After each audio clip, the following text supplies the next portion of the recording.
The sharp pain shot through my shoulder as David's fingers dug into my arm, his grip so tight I could feel his wedding ring pressing against my skin. We stood in the narrow hallway behind the church fellowship hall, the sounds of my sister's wedding reception drifting through the thin walls like a cruel reminder of what this day was supposed to be about.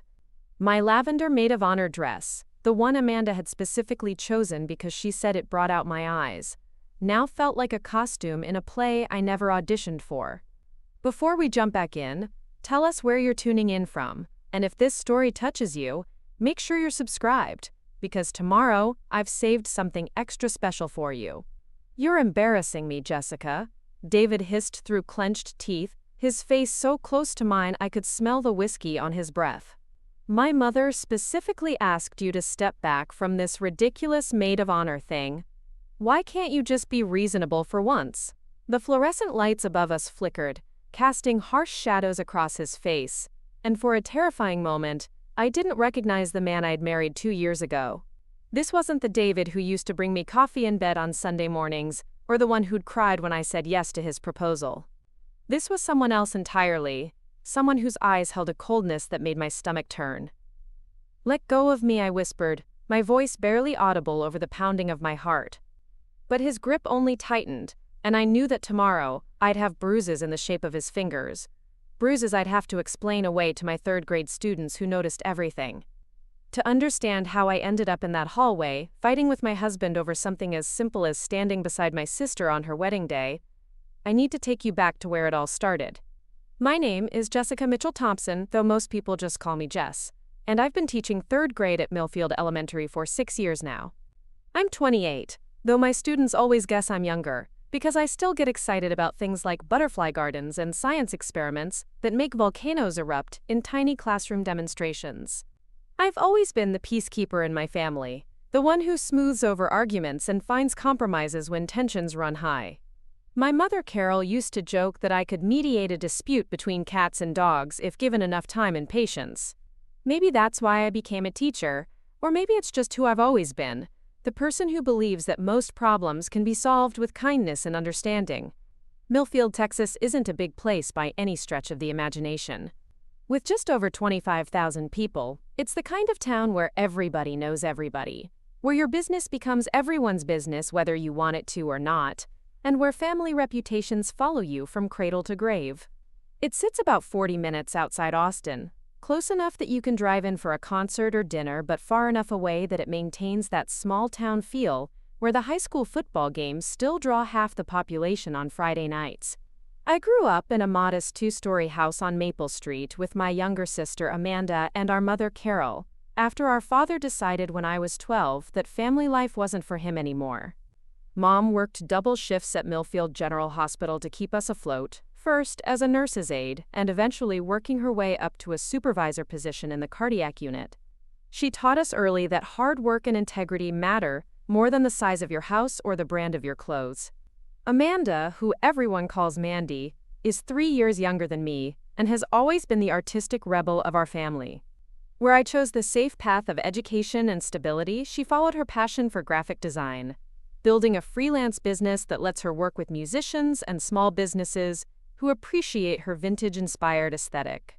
She's the one who remembers to wear mismatched earrings just because they make her happy, who paints her nails different colors, and who never met a thrift store she didn't love.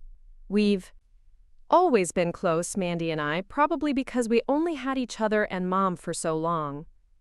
When other kids had 2 parents shuttling them to soccer practice and dance recitals, we had each other, walking home from school together, helping each other with homework at the kitchen table while Mom caught a few hours of sleep between shifts. There's a bond between us that goes deeper than just sisterhood, forged in those years when we learned that family is what you make it, not what society tells you it should look like. I met David Thompson on a rainy Thursday evening in March, 3 years ago, at a fundraiser for the local animal shelter where I volunteer on weekends. The event was held at the Millfield Country Club, and I almost hadn't gone because I felt out of place in my one good dress among all the designer outfits and expensive jewelry. But Sophie Chen, my best friend since college, had insisted I needed to get out more, and the cause was important to me. David was standing by the silent auction table, looking polished and confident in his navy suit, examining a photography package donated by one of the local studios. He had this easy smile and warm brown eyes that made me forget about feeling underdressed.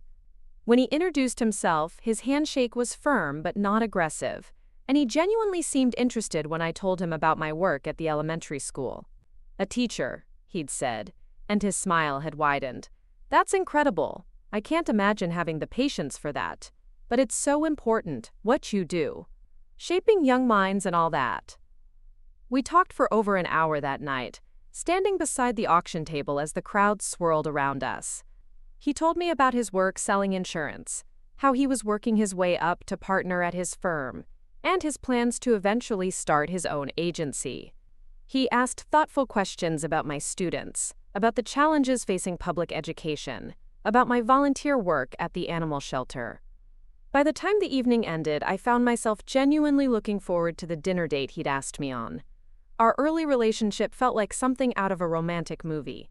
David would surprise me with coffee from my favorite shop on difficult Monday mornings, leave little notes in my car when he knew I was having a rough week with particularly challenging students, and listen patiently when I needed to vent about budget cuts or administrative frustrations.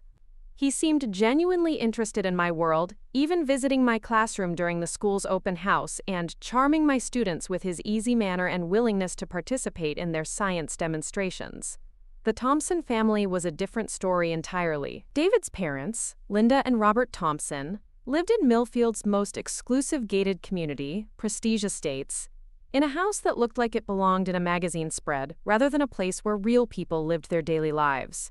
Linda sold luxury real estate and had that polished, never a hair out-of-place appearance that made me acutely aware of my Target wardrobe and drugstore makeup. Robert worked as a senior manager at Millfield First National Bank, the kind of position that came with automatic respect in a town where family names and professional standings mattered. My first dinner at the Thompson house happened about 6 weeks into my relationship with David, and I spent 3 hours getting ready, changing outfits 4 times, before settling on a conservative black dress that I hoped struck the right balance between respectful and stylish. The house itself intimidated me with its soaring ceilings, marble countertops, and artwork that looked expensive enough to pay my rent for 6 months. Linda greeted me at the door with a smile that seemed genuine enough, though I caught her eyes doing a quick assessment of my outfit and shoes. "Jessica, so lovely to finally meet you. David's told us so much about his teacher friend." The way she said teacher friend made it sound like a hobby rather than a profession, but I pushed the feeling aside, determined to make a good impression. Robert was warmer, asking about my work at the school and seeming genuinely interested in my answers, though I noticed he kept deferring to Linda whenever the conversation touched on anything more personal. David's younger sister Rachel was home from law school that weekend, and she had that same polished confidence as her mother, though tempered with the kind of sharp intelligence that made me immediately like her. She asked smart questions about education policy and seemed genuinely curious about my perspective as someone working in the system, rather than just reading about it in newspapers. The dinner itself went smoothly enough, though I found myself being more careful with my words than usual, second-guessing casual comments that would have been perfectly normal at my own family's table. When Linda asked about my family, I gave a careful version of our story, emphasizing Mom's work at the hospital and Mandy's growing design business while downplaying the financial struggles and our father's absence. "How interesting," Linda had said when I mentioned Mom's job. "Healthcare is such important work. And your sister, the artist, how creative. David's always been more practical, haven't you, honey? He's got such good business sense." There was something in her tone that made me feel like my family was being evaluated and found somehow lacking, though I couldn't put my finger on exactly what she'd said that bothered me. David squeezed my hand under the table and gave me an encouraging smile, and I decided I was probably being oversensitive. As our relationship deepened over the following months, I began to notice small things that hadn't been apparent during those early, exciting weeks. David had opinions about my clothes, not demanding exactly, but suggestions delivered with such confidence that I found myself gradually shifting my wardrobe toward pieces he preferred. When I mentioned wanting to sign up for a photography class at the community college, something I'd been interested in for years, he gently discouraged it. "You're already so busy with school and the animal shelter," he'd said, running his fingers through my hair as we watched television on his couch. "And isn't photography kind of expensive? All that equipment and everything. Maybe wait until you're more settled financially." The comment stung. Because my finances were actually fine, I had been saving money specifically for the class, but he'd made it sound like a frivolous expense rather than something that might bring me joy. I let the registration deadline pass, telling myself he was probably right about being too busy. When David proposed 14 months after we met, it was everything I thought I wanted. He'd planned an elaborate surprise at the same country club where we'd first met, arranging for the evening to end with him on one knee beside the fountain in the garden, fairy lights twinkling overhead like something out of a fairy tale. The ring was beautiful, a classic solitaire that caught the light perfectly, and when he asked me to be his wife, my heart felt so full I could barely speak. "I love you, Jessica Mitchell," he'd said, his voice thick with emotion. "I want to build a life with you, a real life with a beautiful home and a future that makes both our families proud." I said yes, of course I said yes, because I loved him, and because the future he described sounded wonderful. But even in that perfect moment, something about the way he'd phrased it, making both our families proud, left me with a tiny knot of uncertainty that I couldn't quite name. The engagement period should have been the happiest time of my life, and in many ways it was. David was attentive and romantic, surprising me with weekend trips to nearby bed and breakfasts, involving me in decisions about our future home, talking excitedly about the wedding and the life we'd build together. But as the months passed, I began to notice a subtle shift in our dynamic. It started with small things. David would make comments about my hair being prettier when it was straight, rather than in the natural waves I preferred. He'd suggest restaurants for our dates rather than asking what I was in the mood for. Preparing and narrating this story took us a lot of time, so if you are enjoying it, subscribe to our channel. It means a lot to us. Now back to the story. And when I'd offer alternative suggestions, he'd explain why his choice was better, more convenient, had superior service, or food quality. Gradually, I found myself going along with his preferences because it was easier than having discussions that felt more like debates. The shift was so gradual that I didn't really notice it happening until Sophie pointed it out during one of our regular coffee dates at Brew and Books, the little coffee shop downtown where we'd been meeting since college. "You're different lately," she'd said, studying my face over her latte. Sophie had known me since freshman year at University of Texas, and she had a way of seeing through the polite facades I sometimes constructed. "More careful, I guess, like you're editing yourself." "What do you mean?" I'd asked, though something in my chest tightened because I suspected I knew exactly what she meant. "Remember when you used to get excited about things? Like, genuinely enthusiastic about random stuff like that photography class you wanted to take, or trying new restaurants, or even just picking where we'd meet for coffee? Now you always defer to David's opinions, even when he's not here." I'd laughed it off, told her she was imagining things, that I was just learning to compromise the way you do in a serious relationship. But her words stayed with me, and I found myself paying more attention to my own behavior, noticing how often I'd start to express an opinion and then modify it mid-sentence to something I thought David would approve of. The wedding planning process brought these dynamics into sharper focus. Linda Thompson had opinions about everything, from the venue to the flowers to the guest list, and she expressed them with the kind of authority that made disagreement feel almost rude. When I mentioned that Mandy and I had always dreamed of having our weddings at the historic downtown event hall where our parents had gotten married, Linda had gently but firmly steered us toward the country club. "The Millfield Country Club has such a lovely reputation," she'd said during one of our planning meetings. "And the catering is exceptional. That downtown place is charming, I'm sure, but for a wedding of this caliber, you really want something that reflects the quality of the families involved." David had nodded along with his mother's reasoning, and when I tried to explain the sentimental value of the downtown venue, he'd squeezed my hand and said we could visit both places before making a final decision. But somehow we never quite got around to visiting the downtown hall, and the deposit was placed at the country club before I'd even realized the decision had been made. The same pattern played out with dozens of smaller decisions.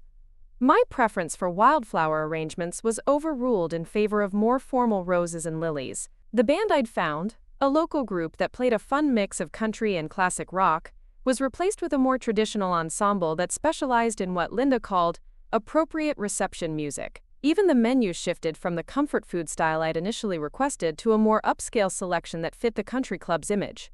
Each individual change seemed reasonable when David and Linda explained their reasoning.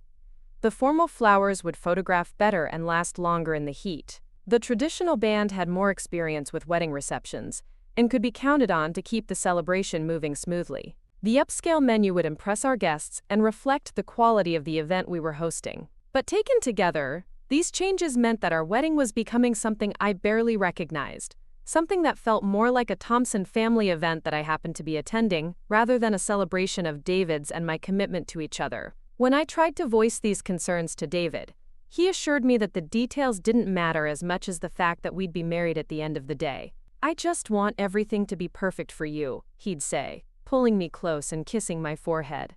"My mom has experience with these things, and she wants this to be special for both of us.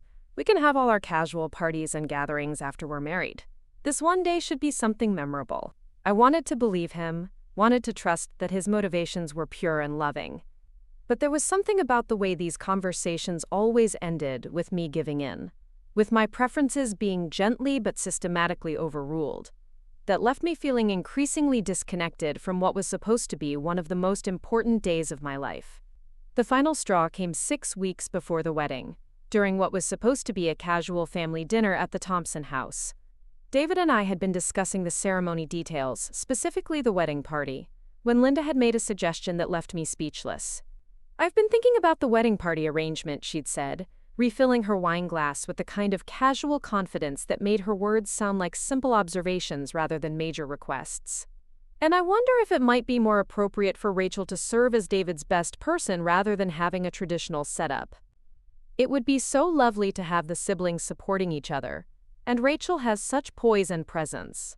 I'd looked at David, expecting him to explain that we'd already chosen our wedding party, that I'd asked my sister Mandy to be my maid of honor, and he'd asked his college roommate Marcus to be his best man. But instead of the quick correction I'd anticipated, David had looked thoughtful. "That's an interesting idea, Mom," he'd said slowly. "It would be pretty unique to have Rachel stand up there with me." "But what about Mandy?" I'd asked, my voice coming out smaller than I'd intended. "She's already planning the bachelorette party, and we've been talking about this since we were kids." Linda had smiled at me with the kind of patient expression usually reserved for children who don't understand complex adult concepts. Of course, Amanda would still be part of the celebration, just perhaps in a different capacity. She could do a reading, or handle the guest book, something meaningful but less prominent. The casualness with which she'd suggested demoting my sister, my best friend, my closest family member, to a minor role in my own wedding, left me feeling like I'd been slapped. This wasn't about logistics or appropriateness or creating a better ceremony. This was about control, about ensuring that the Thompson family maintained prominence, even in a celebration that was supposed to be about David and me joining our families together. I'd looked around the table, waiting for David to object, to explain that the wedding party had already been decided, and that changing it now would be hurtful and unnecessary. Instead, he'd been nodding slowly, as if his mother's suggestion was not only reasonable but obviously superior to our original plan. "We could think about it," he'd said, reaching for my hand across the table. "Mom's right that it would be unique to have our siblings standing up with us." But I didn't want unique. I wanted my sister beside me on the most important day of my life, just like we'd dreamed about since we were little girls playing wedding with our dolls. I wanted the person who knew me best, who'd been there through every major moment of my life, who understood without explanation why certain things mattered to me. "I think I need some air," I'd managed to say, excusing myself from the table and stepping out onto the Thompsons' perfectly manicured back patio. The evening air was warm and humid, typical for Texas in late spring, and I stood there looking out at their pristine pool and landscape lighting, trying to figure out how a simple family dinner had turned into another situation where my wishes were being politely but firmly overruled. Through the sliding glass doors, I could hear the continued conversation, Linda's voice explaining something to David in tones too low for me to make out the words. When David finally joined me outside, he'd wrapped his arms around me from behind and rested his chin on my shoulder. "Hey," he'd said softly. "You okay out here? I want Mandy as my maid of honor, I'd said without turning around. This isn't negotiable, David. She's my sister, and this is important to me. I'd felt him tense slightly behind me, though his voice remained gentle when he responded. Of course she's important to you. No one's saying she isn't. Mom was just suggesting we think about doing something a little different, maybe more balanced between our families. More balanced? I turned in his arms to face him. How is it balanced to have your sister in the primary wedding party role while mine gets moved to some lesser position? That's not balance, that's replacement.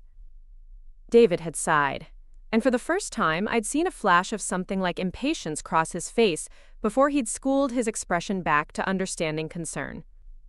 Jessica, I love that you're close to your sister. It's one of the things I admire about you. But this is about more than just family feelings. This is about how things look, about what makes sense for the kind of wedding we're having. The phrase, the kind of wedding we're having, had hit me like a physical blow, because I'd realized in that moment that somewhere along the way, it had stopped being our wedding and had become their wedding, the Thompson family wedding that I was being allowed to participate in if I followed their rules and accepted their decisions. What if I don't want that kind of wedding? I'd asked, my voice barely above a whisper. David's expression had softened, and he'd cupped my face in his hands with the tender gesture that had always melted my resistance in the past. Baby, I know this is all overwhelming. Wedding planning is stressful for everyone. But we're almost at the finish line, and then we'll be married, and all these details won't matter anymore. I just want you to be happy. But standing there in his arms, surrounded by the perfection of his family's world, I'd realized that being happy seemed to require me to give up the things that mattered most to me, one small compromise at a time, until I was in danger of disappearing entirely into the life someone else had planned for me. I'd agreed to think about the wedding party suggestion, mostly because I was too emotionally exhausted to continue the conversation. But as David drove me home that night, chattering about other wedding details and seemingly oblivious to my silence, I'd made a decision that surprised me with its clarity. I was going to talk to Mandy about everything, really talk to her, and then I was going to figure out how to take back some control over my own wedding. Because if I couldn't stand up for myself and the people I loved during one of the most important events of my life, what did that say about the marriage I was about to enter? The Thompson family's influence had grown so gradually and seemed so reasonable at each step that I'd almost missed how completely it had taken over. But sitting in David's car as he drove through the familiar streets of Millfield, I'd felt something inside me shift, a quiet but determined resolve that had been building through months of gentle but persistent erosion of my preferences and choices. Tomorrow, I'd thought, I would start fighting back. The conversation with Mandy happened the next evening at our childhood home on Maple Street, in the same kitchen where we'd done homework together while Mom worked her double shifts. I'd called her that morning, asking if she could come over after work, and something in my voice must have alerted her because she'd arrived with a bottle of wine and her serious expression, the one she wore when she knew important conversations were coming. Mom was pulling an evening shift at the hospital, so we had the house to ourselves. Mandy sat across from me at the old oak table that had been our family's gathering place for as long as I could remember, her dark hair pulled back in a messy bun, wearing one of her vintage band t-shirts and the mismatched earrings that always made me smile. She looked so much like herself, so authentically Mandy, that I felt a sharp pang of loss for the person I used to be before I'd started editing myself to fit into David's world. "Okay, spill," she said, pouring wine into the 2 glasses I'd set out. "You sounded weird on the phone, and you've got that look." "What look?" I asked, though I was already reaching for my wine, needing the courage it might provide. The look you get when you're trying to convince yourself that everything's fine when it's obviously not. I've seen that look a lot lately, actually. She studied my face with the kind of attention that came from growing up together, from knowing each other's expressions better than our own. "This is about David's family, isn't it?" I told her everything. About the gradual shift in wedding planning decisions, about Linda's constant suggestions that somehow always became final choices, about David's increasing deference to his mother's opinions over mine. I told her about the venue change, the flowers, the band, all the small compromises that had added up to something that barely resembled the wedding we'd originally planned together. When I got to Linda's suggestion about replacing her as maid of honor with Rachel, Mandy's face went through a series of expressions, starting with disbelief and ending with something that looked dangerously close to rage. She wants to what? Mandy set down her wine glass with enough force that some of the liquid sloshed over the rim. She wants to kick me out of your wedding party so David's sister can stand up there instead? Not kick you out exactly, I said, though even as I said it I knew how weak it sounded. She suggested you could do a reading or handle the guest book or something. A reading? Mandy's voice rose to a pitch I hadn't heard since we were teenagers fighting over clothes. Jess, we've been planning this since we were kids. We used to practice walking down the aisle in Mom's old nightgowns, remember? You promised me I'd be your maid of honor when you got married, and I promised you the same thing. The memory hit me like a physical blow. We had done that. Spent countless afternoons playing wedding with whatever we could find in Mom's closet, taking turns being the bride while the other served as maid of honor. We'd made those promises to each other when I was 10 and she was 7, sitting on the floor of our shared bedroom, completely serious despite the ridiculous makeshift veils we'd constructed from old curtains. I know, I said, my voice catching slightly. I told David that wasn't happening, I was clear about it. And what did he say? I hesitated, because David's response hadn't been the immediate support I'd expected and needed. He said we'd talk about it, that maybe his mom had a point about family balance. Mandy stared at me for a long moment, and I could practically see her processing not just my words but everything I wasn't saying. All the subtle ways I'd been diminished over the past months without even realizing it was happening. Jess, she said finally, her voice gentler than it had been moments before. Do you want to marry this guy? The question caught me off guard, because of course I wanted to marry David. I loved him, we'd built a life together, we had plans for the future. But as I opened my mouth to give her the automatic reassurance she was expecting, I found myself pausing, really thinking about her question instead of just reacting to it. I love him, I said finally. That's not what I asked. Mandy leaned forward, reaching across the table to cover my hand with hers. I asked if you want to marry him, because from where I'm sitting, it looks like you're about to marry into a family that's already decided who you should be. And that person isn't you. Her words hung in the air between us, putting into stark terms what I'd been feeling but hadn't been able to articulate. I thought about the woman I'd been before David, the one who'd gotten excited about trying new restaurants and taking photography classes, who'd had opinions about movies and music and weekend plans. When was the last time I'd expressed enthusiasm about something that didn't align with David's preferences? It's not that simple, I said, though I was beginning to suspect it might be exactly that simple. Relationships require compromise. You give up some things to build something together. Some things, sure, but not everything that makes you who you are. Mandy squeezed my hand. And definitely not your family. I'm your sister, Jess. I've been your sister a hell of a lot longer than he's been your boyfriend, and I'll be your sister long after he's gone if things don't work out. The casual way she mentioned the possibility of things not working out with David should have offended me, should have made me defensive on his behalf.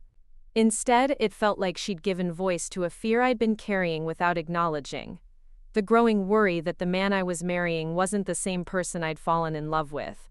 Or maybe that I wasn't the same person he'd fallen in love with. What am I supposed to do? I asked, hating how lost I sounded. The wedding's in 6 weeks.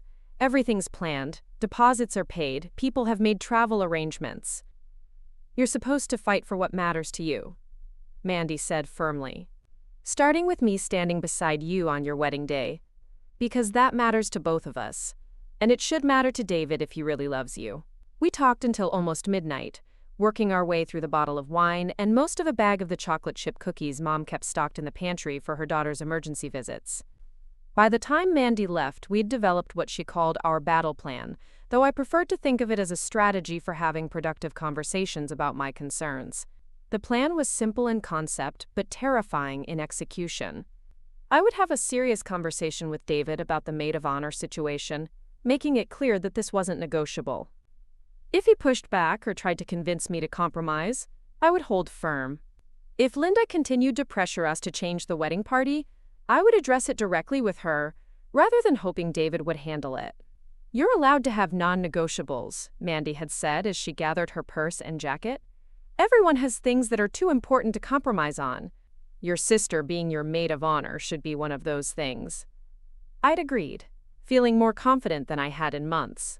But as I lay in bed that night, staring at the ceiling of my childhood bedroom, I couldn't shake the feeling that I was about to discover just how much control I'd actually given up, and how difficult it was going to be to take it back. The opportunity for that serious conversation with David came sooner than I'd expected. He called the next morning while I was getting ready for school, asking if I wanted to have dinner at his apartment that evening so we could go over some final wedding details. His tone was casual, but something about the timing made me suspect he'd been thinking about our previous evening's conversation as much as I had.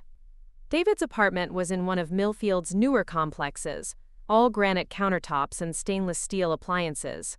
The kind of place that looked impressive but never quite felt like home to me. He'd already started moving some of his things to the house we'd bought together, but this space still reflected his single life, all clean lines and expensive electronics with very little personality.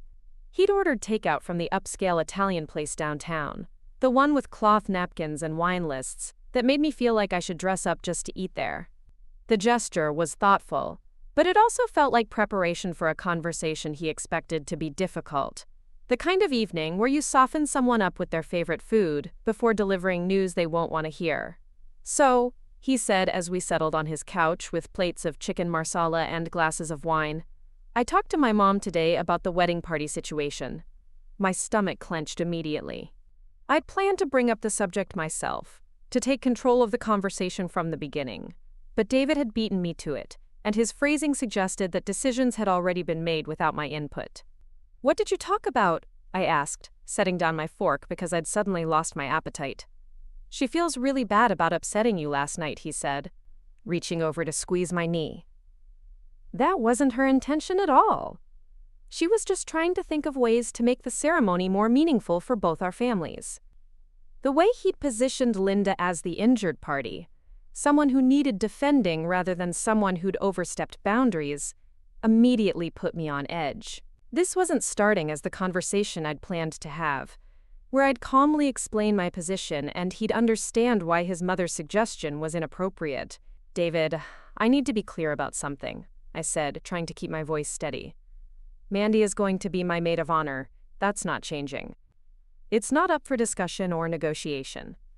He nodded, but his expression was carefully neutral in a way that made me suspicious. "Of course Amanda is important to you. No one's questioning that." "Then why are we having this conversation?" David sighed, setting down his own plate and turning to face me fully on the couch. "Because my mom made a good point about appearances, about how things look to our guests. Rachel just graduated from law school. She's accomplished and poised, and she knows how to handle herself in formal situations." The implication hung heavy in the air between us. Rachel was accomplished and poised, unlike my sister with her vintage clothes and artistic career. Rachel knew how to handle formal situations, unlike Mandy, who might embarrass us somehow with her authenticity and refusal to conform to other people's expectations. "What exactly are you saying about my sister?" I asked, my voice colder than I'd intended. "I'm not saying anything bad about Amanda," David said quickly, though his defensive tone suggested he knew exactly how his words had sounded. "She's great, she's creative and fun, and she'll always be part of our family. But this is a formal wedding, Jess. We're having it at the country club. There will be important people there, people who matter for my career and my parents' standing in the community." "People who matter for your career," I repeated slowly. "Are you saying my sister doesn't matter?" "That's not what I said." David's voice was getting tighter, the patient understanding he'd started with giving way to frustration. "I'm saying that sometimes we have to make choices based on more than just personal feelings. Sometimes we have to think about the bigger picture." The bigger picture. David's bigger picture, which apparently didn't include room for my family to be themselves, for my sister to stand beside me on my wedding day, simply because she was my sister and I loved her. I thought about Mandy's question from the night before, about whether I wanted to marry this man, and felt something cold settle in my chest. "The bigger picture for me includes my sister as my maid of honor," I said firmly. "If your bigger picture doesn't have room for that, then maybe we need to reconsider what kind of wedding we're having." David's expression shifted then, the careful patience finally giving way to something harder, more controlling. Jessica, be reasonable. This isn't just about you anymore. When you marry me, you're joining my family, and that comes with certain expectations and responsibilities. Such as understanding that sometimes family harmony requires small sacrifices. Such as recognizing that my mother has experience with these events and maybe knows better than we do what works and what doesn't. Small sacrifices. That phrase echoed in my head as I stared at the man I was supposed to marry in 6 weeks. When had my relationship with my sister become a small sacrifice? When had my own preferences and feelings become obstacles to family harmony rather than important considerations in planning my own wedding? What if I'm not willing to make that sacrifice? I asked. The question seemed to catch David off guard, as if the possibility of my refusing to compromise hadn't seriously occurred to him. For a moment his composed facade slipped, and I saw something that looked almost like panic cross his features. "You can't be serious," he said finally. "You'd really jeopardize our entire wedding over something this trivial?" Trivial. My sister's role in my wedding was trivial to him, which meant my relationship with her was trivial, which meant the things that mattered most to me were trivial. I felt something break inside me, some last thread of hope that we could work this out through reasonable discussion. "My sister isn't trivial to me," I said, standing up from the couch because I suddenly couldn't bear to be sitting next to him anymore. "And if she's trivial to you, then maybe we have bigger problems than wedding planning." David stood as well, moving to block my path to the door. "Don't be dramatic, Jess. You know I care about your family. But this is one day, one ceremony, and there are lots of ways for Amanda to be involved without necessarily being the maid of honor. Name one reason why she shouldn't be my maid of honor that isn't about impressing your mother or maintaining some image that has nothing to do with who we actually are." He opened his mouth to respond, then closed it again, and in that moment of silence I had my answer. There was no good reason, no legitimate concern about Mandy's ability to fulfill the role or support me on my wedding day. This was entirely about control, about ensuring that the Thompson family vision took precedence over everything else, including my relationship with my sister. "I'm going home," I said, reaching for my purse. "Jessica, wait." David caught my arm, not roughly but firmly enough to make me stop. "Don't leave like this, we can work this out." "How?" I asked, looking down at his hand on my arm. "How do we work this out when you think my feelings about my own sister are trivial and dramatic?" He released my arm immediately, his expression softening into the apologetic look that had worked so many times before when we'd had disagreements. "I didn't mean it like that. I'm just stressed about everything, and my mom has been in my ear all day about this. Maybe I'm not explaining it right." Part of me wanted to accept the apology, to let him explain it differently, to find some middle ground that would avoid the confrontation that was building between us. But Mandy's words from the night before kept echoing in my mind, about fighting for what mattered to me, about refusing to give up everything that made me who I was. "Then explain it right," I said. "Explain to me why your mother's opinion about my wedding party matters more than mine."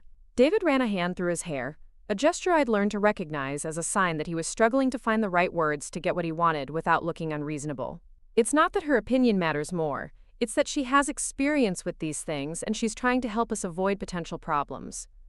"What problems?" "Social problems," he said finally, and I could tell the honesty was costing him. "People talking, people judging our choices, people thinking we don't understand how to handle formal events properly." There it was, the truth beneath all the gentle suggestions and reasonable explanations. This was about social status, about maintaining the Thompson family's reputation for doing things the right way, about ensuring that nothing about our wedding gave anyone in their social circle reason to look down on us. "People like who?" I asked. "People like the Hendersons, whose daughter just got married last month with this elaborate wedding that everyone's still talking about. People like my dad's business partners, who notice these things. People like the other attorneys Rachel will be working with at her new firm." Each example felt like another weight added to a scale that was already tipping away from me and toward the life the Thompson family had planned for us. Our wedding wasn't about David and me anymore, it was about maintaining their social standing and ensuring that nothing we did reflected poorly on their family name. "What about my mom?" I asked. "What about my friends from school? What about the people who actually know us and care about us?" rather than judging us based on whether we picked the right flowers or hired the right band. Those people matter too, David said, but his tone suggested they mattered significantly less than the others he'd mentioned. But Jess, my family has worked really hard to build their reputation in this community. They've earned respect through years of making good choices and presenting themselves well. When you marry me, you benefit from that reputation, but you also have a responsibility to maintain it. The word responsibility hit me like a slap.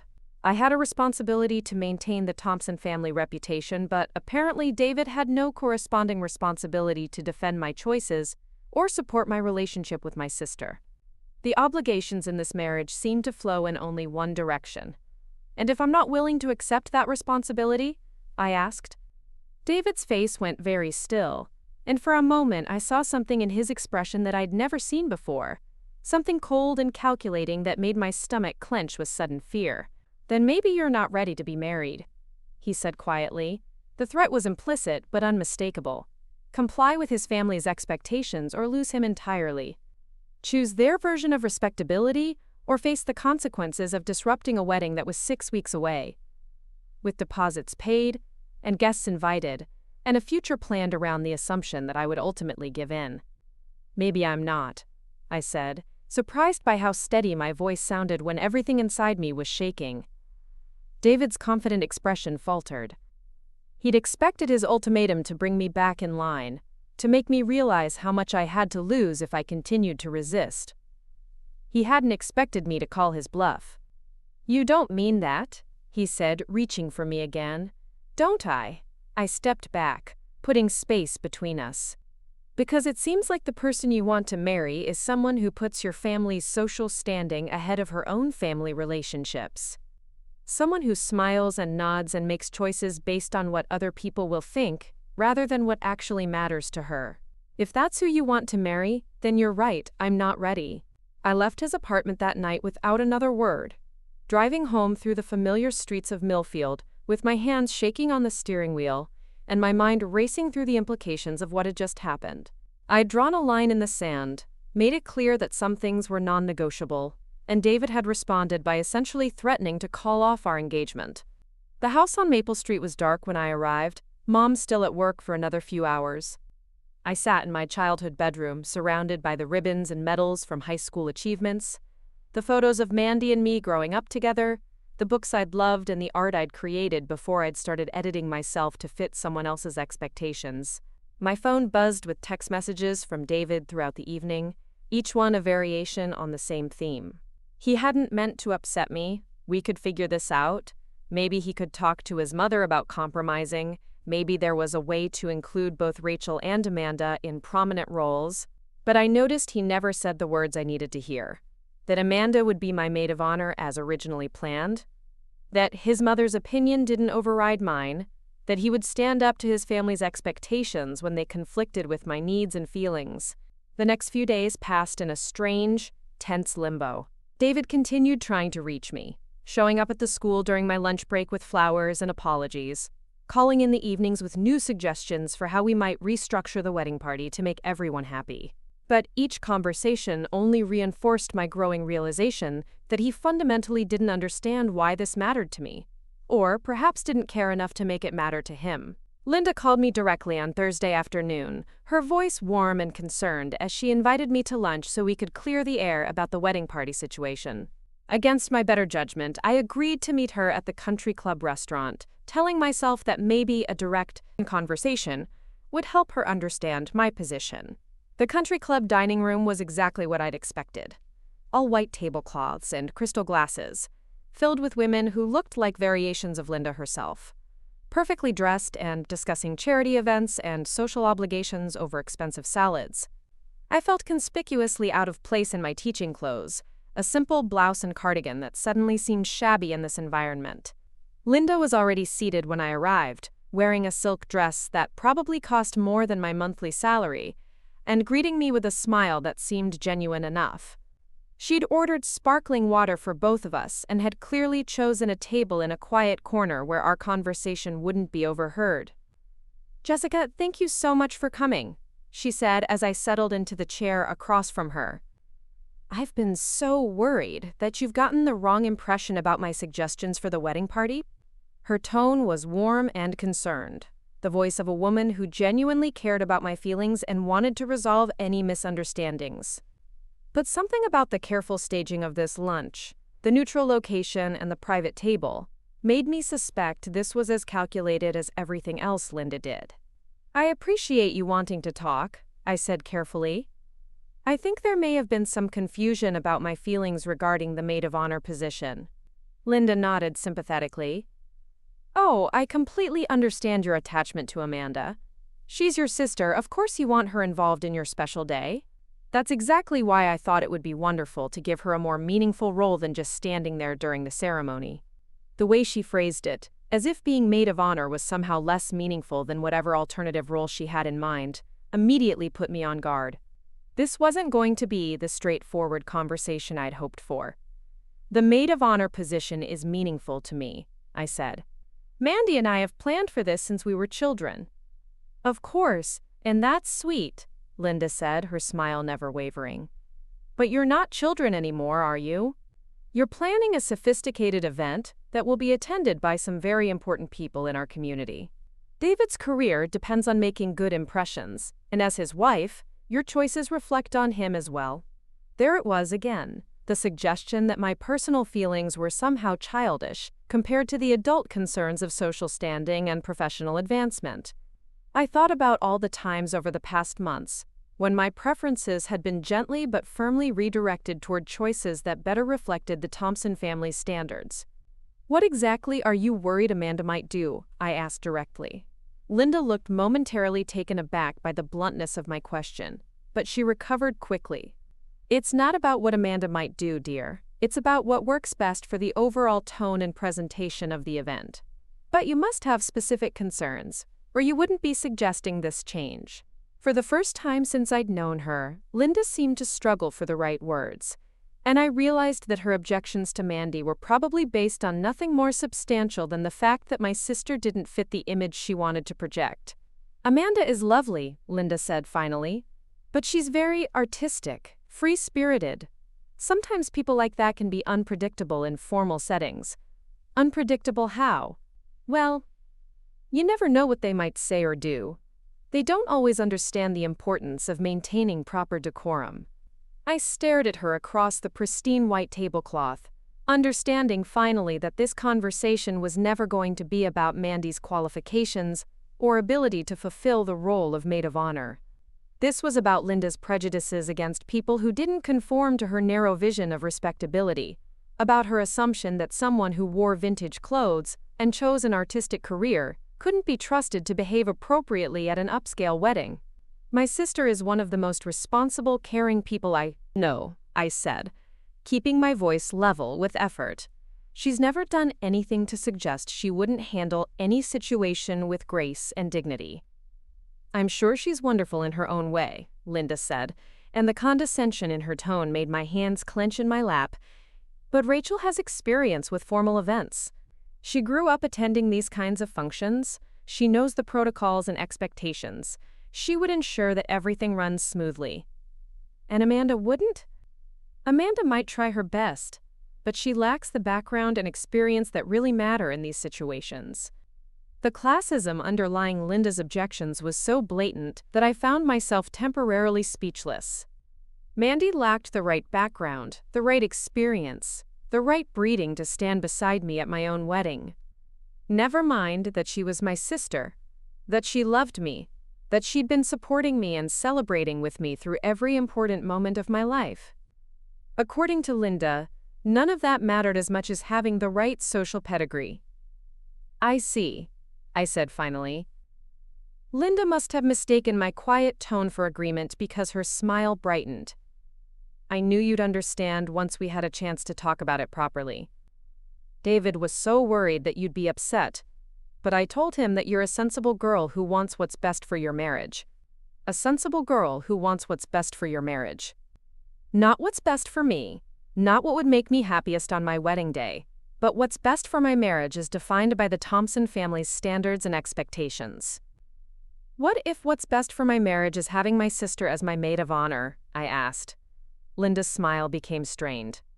Well, that's a lovely sentiment, Jessica, but marriage requires compromise.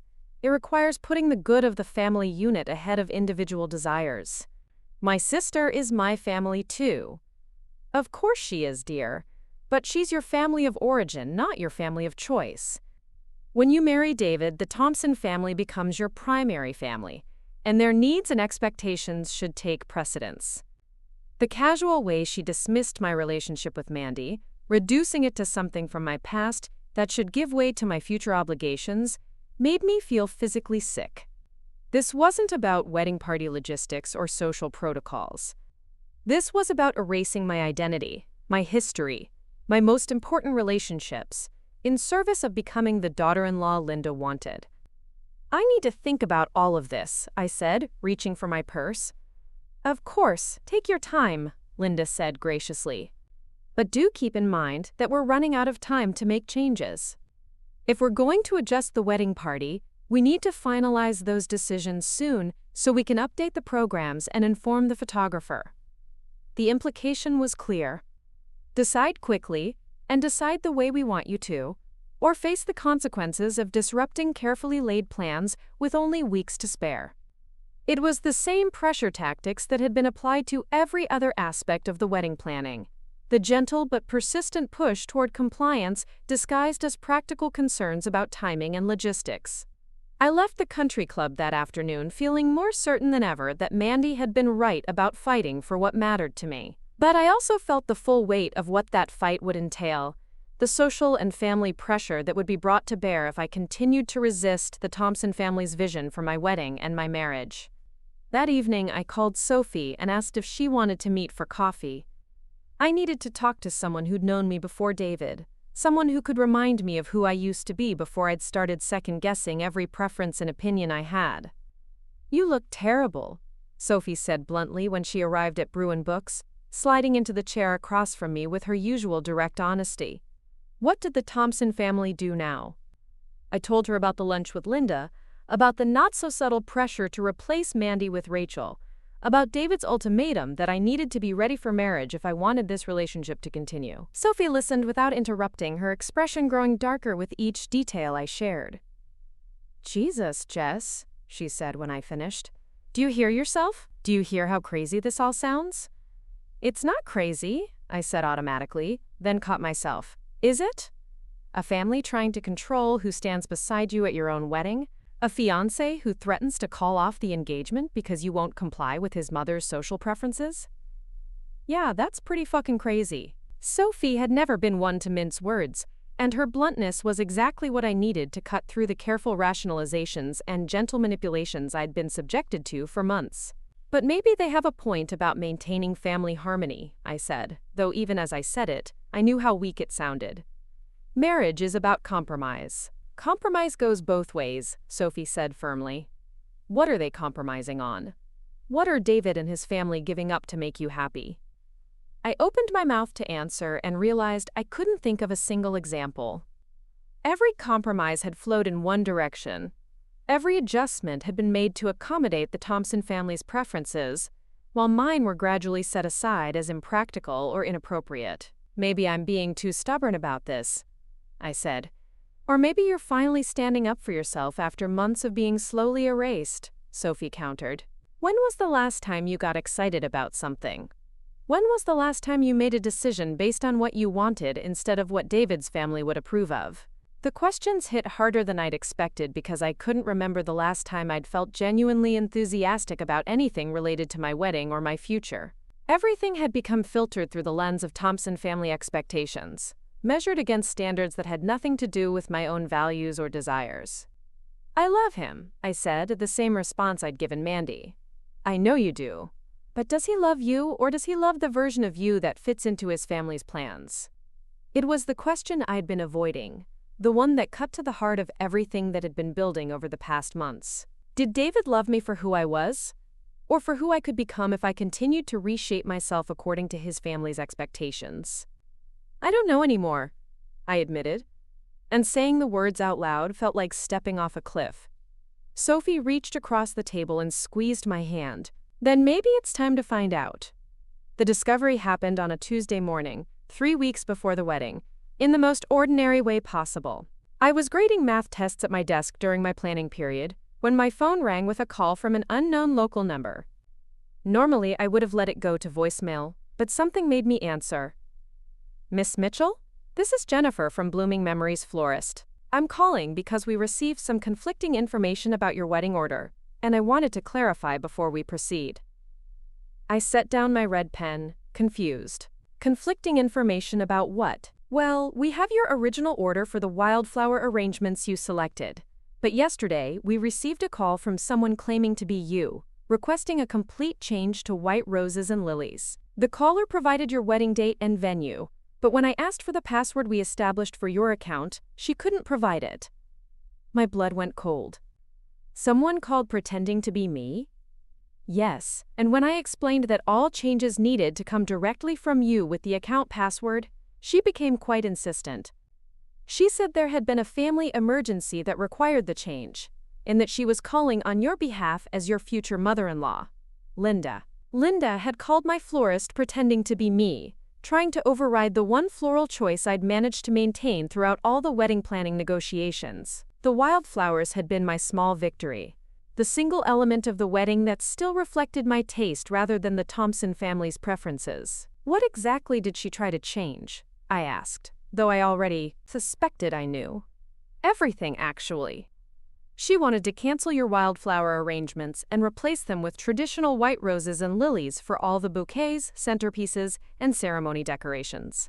When I told her we couldn't make such extensive changes without direct authorization from you, she became quite upset and demanded to speak to the manager. Did you give her any information about my order? No, of course not. But Miss Mitchell, she seemed to know quite a bit about your wedding details already. She mentioned specific room layouts at your venue and timing for the ceremony that she wouldn't have known unless she'd been involved in the planning. After I hung up with Jennifer, promising to come in that afternoon to confirm my original order and add additional security measures to my account, I sat staring at my phone with shaking hands. This wasn't just about wedding party disagreements or social pressures anymore. Linda had crossed a line into outright deception, impersonating me to vendors, and attempting to make changes without my knowledge or consent. But what bothered me even more than Linda's actions was the question of whether David knew about them. Was this his mother acting independently, or was this part of a coordinated effort to override my choices when gentle persuasion failed? I couldn't concentrate on grading for the rest of the day. During lunch, I called 3 other vendors we'd hired for the wedding. The photographer reported no unusual contact, but the caterer had a different story. "Oh yes," Martha from Elegant Events Catering said when I asked if anyone other than David or I had contacted them recently. "Your mother-in-law called last week about adjusting the menu. She wanted to add some appetizers and upgrade the entree options. She said you'd approved the changes but asked her to handle the details since you were so busy with work." "What changes specifically?" "Well, she wanted to add oysters Rockefeller and beef tenderloin to replace the chicken and fish options you'd originally selected. It would increase your cost by about $800, but she said price wasn't a concern. $800. Added to our catering bill without my knowledge, for menu items I'd never discussed or approved. I thought about our carefully planned wedding budget, about the compromises David and I had made to afford the venue, and other expenses his family had insisted were necessary. "Did you make those changes?" I asked. I told her I'd need confirmation from you or David before adjusting the order. She seemed surprised that we couldn't make the changes based on her request alone, but she said she'd have David call to authorize them. David had never mentioned any call from the caterer or any discussion about menu changes. Either he'd forgotten to tell me about an $800 decision, or he'd deliberately chosen not to involve me in yet another aspect of our wedding planning. By the time school ended that afternoon, I had a growing list of vendors who'd been contacted by Linda, each time with changes that moved our wedding further away from the modest, personal celebration we'd originally planned and closer to the elaborate social event she envisioned. The wedding photographer had been asked about upgrading to additional coverage and formal portrait sessions. The music coordinator had received requests about changing our first dance song to something more traditional. Even our cake decorator had been contacted about replacing our simple 2-tier cake with a more elaborate 4-tier design. Each vendor had appropriately refused to make changes without direct authorization from David or me, but the scope of Linda's interference was staggering. She'd essentially been conducting a shadow wedding planning operation, attempting to override every choice that didn't meet her standards while keeping me unaware of what was happening. The most chilling discovery came when I stopped by the church where our ceremony was scheduled. Pastor Williams greeted me warmly, as he always did, but the fake vows. When my phone rang, David's name appeared on the screen, and for a moment I considered not answering. But I needed to know how deep his involvement went, needed to give him a chance to explain before I made any irreversible decisions. "Hey, babe," he said cheerfully. "How was school today? I was thinking we could grab dinner at Romano's tonight and go over some final wedding details." Final wedding details. The casual normalcy of his tone, as if we were having ordinary pre-wedding conversations instead of dealing with his mother's systematic attempts to deceive me, made my anger flare even hotter. "Which final details?" I asked carefully. "Oh, just making sure everything's coordinated. My mom mentioned she'd been in touch with some of the vendors to double-check a few things, and I wanted to make sure we're all on the same page." There it was. Not quite an admission, but close enough. David knew about Linda's vendor contacts, knew she'd been double-checking things, and he was framing it as helpful coordination rather than unauthorized interference. What kind of things was she double-checking? Just logistics stuff. She has experience with these events, and she wanted to make sure we hadn't missed anything important. The lie was so smooth, so casually delivered, that it took my breath away. He was going to pretend that Linda's deception had been helpful event coordination, that her attempts to override my choices had been motivated by experience and good intentions. "David, I need to ask you something, and I need you to be completely honest with me." His tone became more cautious. "Of course. What's going on?" "Did you know your mother called our florist pretending to be me and trying to change our flower order?" The silence that followed was answer enough, but when David finally spoke, his response was even worse than I'd expected. That's not exactly what happened. Mom was trying to help clarify some details that she thought might have gotten confused. She wasn't trying to deceive anyone. She impersonated me, David. She called, claiming to be me, and tried to make changes to our order without our authorization. She was trying to prevent a potential problem, he said, his voice getting defensive. "The wildflowers you picked aren't going to photograph well, and they might not hold up in the heat." She was thinking about the practical aspects. Without telling me. Without asking me. She was making decisions about my wedding flowers behind my back. She was making suggestions about our wedding flowers based on her experience with these events. Our wedding flowers. David was already reframing the situation, making Linda's deception sound reasonable and my anger sound overblown. I thought about the menu changes, the vow situation, all the other vendor contacts I'd discovered, and realized this conversation wasn't going to lead to the honesty and accountability I needed. What about the catering changes, the $800 in menu upgrades she tried to add without telling me? Another pause. She mentioned that to me. She thought the original menu was a little basic for the venue and the guest list we have. "And you didn't think to discuss that with me before authorizing it?" "I didn't authorize anything yet. I wanted to talk to you first." But he hadn't talked to me first. It had been over a week since Linda contacted the caterer, according to Martha, and David had never mentioned the conversation or the suggested changes. He'd been planning to present it to me as a fait accompli, just like everything else. "David, your mother brought fake vows to Pastor Williams. She told him we'd decided to use traditional vows instead of writing our own." The silence stretched so long that I wondered if the call had dropped.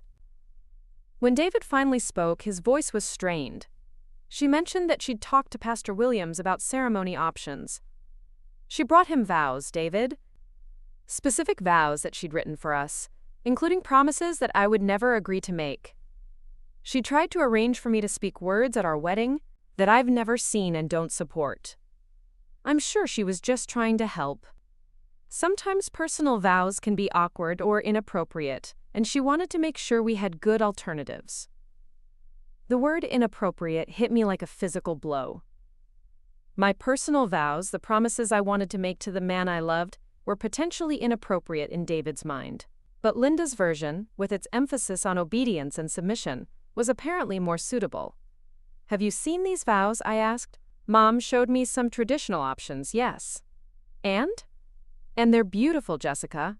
They're classic and meaningful and appropriate for a formal wedding ceremony." He'd seen them. He'd seen the vows that would have me promising to obey him and defer to his judgment, and he thought they were beautiful and appropriate. Not just acceptable as an alternative, but actually preferable to anything I might write myself. "I'm coming over," I said, ending the call before he could respond. The drive to David's apartment gave me just enough time to process the full scope of what I'd discovered. This wasn't just about wedding planning disagreements or family pressure. This was about a systematic effort to deceive me, to manipulate me into a wedding and a marriage that served the Thompson family's interests rather than my own. Linda had been working behind the scenes for weeks, possibly months, to override every choice that didn't meet her standards. And David had not only known about it, he'd been actively complicit, authorizing some changes and failing to warn me about others. Most devastatingly, he'd seen the manipulative vows his mother had prepared and thought they were not just acceptable, but actually superior to anything I might write. He wanted me to promise obedience and submission at our wedding, wanted our marriage to be built on the kind of traditional power dynamic that would ensure the Thompson family maintained control over our relationship. David was waiting for me when I arrived at his apartment, clearly having used the drive time to prepare his arguments. He greeted me at the door with flowers, grocery store roses that felt like an insult after everything I'd discovered. "Jessica, I think there's been a misunderstanding about my mom's involvement in the wedding planning," he said before I'd even sat down. "Show me the vows," I said. "What?" "Show me the vows your mother wrote for us. The ones you think are beautiful and appropriate." David hesitated, and I could see him calculating whether it was better to produce them or try to deflect the conversation in a different direction. "I don't have them here," he said finally. "Then call your mother and get them." "Jessica, I think you're getting worked up over something that isn't as big a deal as you're making it. My mom was just trying to help ensure that our ceremony is meaningful and appropriate." "Appropriate for who?" "For everyone. For our families, for our guests, for the kind of marriage we want to build together." "What kind of marriage is that, David?" He looked genuinely confused by the question, as if the answer was so obvious it shouldn't need to be stated. "A strong marriage. A stable marriage. The kind of marriage our parents have built, where everyone knows their role and works together toward common goals." "What's my role?" "What do you mean?" "In this strong, stable marriage where everyone knows their role. What's my role?" David's expression became cautious, as if he sensed that this was a trap but couldn't figure out how to avoid it. "You're my wife," he said carefully. "You're my partner in building a life together." "Equal partner?" "Of course." "Then why do the vows your mother wrote have me promising to obey you?" "That's just traditional language, Jessica. It doesn't mean anything literal in a modern marriage." "Then why include it?" "Because it's part of the ceremony tradition. Because it connects us to generations of marriages that have worked. Marriages where wives promise to obey their husbands. Marriages where both partners understood their responsibilities and worked together toward shared goals. With the husband making the decisions and the wife supporting them." David ran a hand through his hair, clearly frustrated that this conversation wasn't going the way he'd planned. "You're twisting everything around," he said. "This isn't about one person controlling the other. It's about having clear roles and expectations so there's no confusion about how decisions get made. And who makes the decisions in our marriage? We make them together. But if we disagree..." The pause before his answer told me everything I needed to know. "If we disagree, we work it out, we compromise, we find solutions that work for both of us." "Like we've been doing with the wedding planning?" "Yes, exactly like that." "David, I haven't gotten my way on a single significant wedding decision. The venue, the flowers, the music, the menu, the wedding party. Every time we've had different preferences, yours has been the one we've gone with." "That's not true. We've compromised on lots of things." "Name one." He opened his mouth to respond, then closed it again. I could see him mentally reviewing the past months of wedding planning, trying to identify a single instance where my preferences had prevailed over his family's wishes. "The cake," he said finally. "We're having the cake flavor you wanted. Carrot cake with cream cheese frosting. The most basic, least controversial choice possible. That's your example of compromise?" "You're being unfair, Jessica. This whole wedding has been about what you want." "This whole wedding has been about what your mother wants," I corrected. "And apparently what you want is for me to promise to obey you at our ceremony, and then spend our marriage deferring to your judgment whenever we disagree." "That's not what I want," David said, but his denial lacked conviction. "Then get rid of the fake vows. Call your mother right now and tell her that we're writing our own vows and that her interference in our wedding planning stops immediately." David stared at me for a long moment, and I could see the internal struggle playing out across his features. This was his moment to choose, to decide whether he was going to stand with me against his family's manipulation or continue to enable their control over our relationship. "I think you're overreacting," he said finally. "My mom isn't trying to control anything. She's trying to help us avoid potential problems and ensure that our wedding reflects well on both our families." "Call her now, David. Tell her to stop interfering with our vendors and our ceremony." "Or what?" The question hung in the air between us, and I realized that David was calling my bluff, testing whether I was serious about drawing boundaries or whether I could be pressured into backing down like I had so many times before. "Or I'm done," I said quietly. "You don't mean that." "Try me." David stared at me for several seconds, clearly expecting me to soften the ultimatum or offer some kind of compromise. When I didn't, his expression began to shift from confusion to something harder, more calculating. "Jessica, we're 3 weeks away from our wedding. Our families have made plans, we've spent money, people have arranged their schedules around this date. You can't seriously be threatening to call everything off over wedding planning disagreements. This isn't about wedding planning, David. This is about respect. This is about honesty. This is about whether you see me as an equal partner in this marriage, or as someone whose opinions and preferences matter less than your family's expectations." "Of course I see you as an equal partner." "Then prove it. Call your mother and tell her to stop." David pulled out his phone, and for a moment I thought he was actually going to do it. Instead, he showed me the screen, where Linda's number was displayed but not dialed. "If I make this call," he said slowly, "if I tell my mother to back off and let us handle our own wedding planning, what's going to happen the next time you and my family disagree about something? Are you going to threaten to leave me every time you don't get your way?" The question revealed so much about how David saw our relationship, about his assumption that my standing up for myself was equivalent to demanding to always get my way. He couldn't conceive of a middle ground where my opinions were respected and considered, where compromises actually flowed in both directions. "I don't want to get my way about everything," I said. "I want to be included in decisions that affect me. I want my preferences to matter as much as your mother's. I want honesty instead of deception. My mother hasn't been deceiving you, she's been trying to help. She impersonated me to vendors, David. She tried to arrange for me to speak vows at our wedding that I've never seen. If that's not deception, what is? She's been trying to prevent problems before they happen.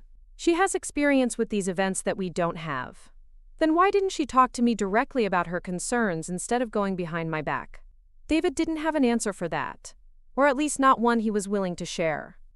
We stood there in his living room, the grocery store roses wilting on the coffee table between us, and I could feel the foundation of our relationship cracking under the weight of everything that had been revealed. "Make the call, David," I said one more time. He looked at the phone in his hand, then at me, then back at the phone. For a moment, I thought he might actually choose me, might find the courage to stand up to his family's expectations for the sake of our relationship. Instead, he turned off the phone and set it down on the coffee table. "I can't do this right now," he said. "You're upset, you're not thinking clearly. Why don't you go home and get some rest, and we can talk about this tomorrow when you've had time to calm down." Calm down. As if my anger about being deceived and manipulated was simply a case of female hysteria that would resolve itself with a good night's sleep. As if the discovery that my fiancé had been complicit in his mother's attempts to control our wedding and our marriage was something I just needed to get over. "I am thinking clearly," I said, picking up my purse. "Maybe for the first time in months. I left David's apartment that night knowing that our relationship had fundamentally changed.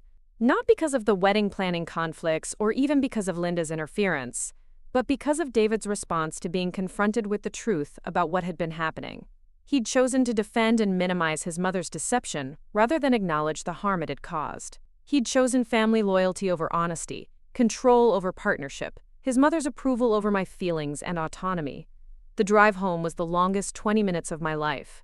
I kept thinking about the fake vows, about the promises Linda had written for me to make, about David's assertion that they were beautiful and appropriate. I thought about the systematic way every aspect of our wedding had been gradually shifted away from my preferences and toward the Thompson family's vision. I thought about the months of gentle manipulation, the gradual erosion of my voice in my own life. But mostly, I thought about the conversation I'd just had with David, about his refusal to make a simple phone call that would have demonstrated his commitment to honesty and partnership in our relationship. That phone call would have been the easiest thing in the world if he'd genuinely wanted to protect our relationship from his family's interference. The fact that he couldn't make it told me everything I needed to know about what our marriage would look like. Mom was waiting for me when I got home, still in her scrubs from the hospital, but clearly having stayed up to make sure I was okay. She took one look at my face and enveloped me in the kind of hug that only mothers can provide. The kind that makes you feel like you're 8 years old again, and that someone else can handle the grown-up problems for a while. "What happened, sweetheart?" she asked when I'd finally stopped crying long enough to speak. I told her everything. About the vendor calls and the menu changes and the fake vows. About David's knowledge and complicity. About his refusal to confront his mother's behavior. About the realization that our entire wedding had been systematically manipulated without my awareness. Mom listened without interrupting, her expression growing darker with each detail I shared. When I finished, she was quiet for a long time, just holding my hands and thinking. "You know what you have to do," she said finally. "Do I?" "Yes, baby, you do. The question is whether you're brave enough to do it." I looked around our little kitchen, at the familiar furniture and the photos on the refrigerator, and the comfortable chaos of a home where people were allowed to be themselves, without constantly performing for someone else's approval. I thought about the house David and I had bought together, with its neutral colors and formal furniture, and careful decorations that reflected the Thompson family's taste rather than our own. What if I'm making a mistake, I asked. What if I'm throwing away something good because I'm too stubborn to compromise? "Jessica Marie," Mom said, using my full name the way she had when I was a child and needed to pay attention to something important. "Compromise is when both people give up something to find a solution that works for everyone. What you've been doing isn't compromise, it's surrender." "But I love him." "I know you do. But love isn't enough if it's not built on respect and honesty. And honey, if a man can't stand up for you before you're married, when you're supposedly at your most important to him, what makes you think he'll stand up for you after?" The question hit me like a physical blow, because I'd been asking myself the same thing since leaving David's apartment. If he couldn't choose me over his mother's approval when it came to something as basic as wedding planning honesty, how could I trust him to choose me when we faced the real challenges that marriage would bring? "I'm scared," I admitted. "Of course you are. Making the right choice doesn't stop being scary just because it's right." "What if I regret it?" Mom smiled sadly. "What if you regret not making it?" We sat together in the kitchen until almost midnight, drinking tea and talking about courage and self-respect and the difference between being alone and being lonely. When I finally went to bed that night, I knew what I had to do. I'd known since the moment David refused to make that phone call, maybe even since I'd discovered the scope of his family's deception. The only question was whether I'd have the courage to follow through when morning came and the full reality of what I was about to lose became clear. Because calling off a wedding 3 weeks before the date wasn't just about ending a relationship. It was about disappointing families, losing deposits, facing the judgment of an entire community that would want to know why I'd walked away from what looked like a perfect match. But as I lay in my childhood bed, staring at the ceiling and thinking about the fake vows Linda had prepared for me, I realized that the community's judgment was the least of my concerns. The real question was whether I could live with myself if I went through with a wedding that had been built on deception and manipulation, if I made promises at an altar that I'd been systematically excluded from planning. The answer, when it came, was surprisingly clear. I couldn't. I wouldn't. and that meant I had some very difficult phone calls to make in the morning. The morning of the wedding arrived with the kind of oppressive heat that makes even the air feel heavy, as if the atmosphere itself was weighted down with the tension that had been building for weeks. I stood in the bridal suite at the Millfield Country Club, staring at my reflection in the ornate mirror while the hairstylist worked around me, and tried to reconcile the woman looking back at me with the person I'd been just 3 weeks ago. I'd made a decision in those final weeks, but not the one Mom had expected, or that my heart had been screaming for me to make. I hadn't called off the wedding. Instead, I'd chosen to go through with it, but on my own terms, with my own boundaries firmly in place.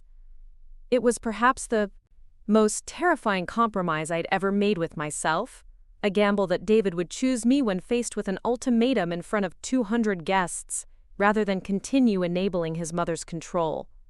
The dress still fit perfectly, though I'd lost weight from the stress of the past month. The alteration seamstress had been concerned about how thin I'd gotten, but Linda had been delighted, commenting that I looked more elegant than ever. The irony wasn't lost on me that my emotional distress had produced exactly the kind of refined appearance the Thompson family valued.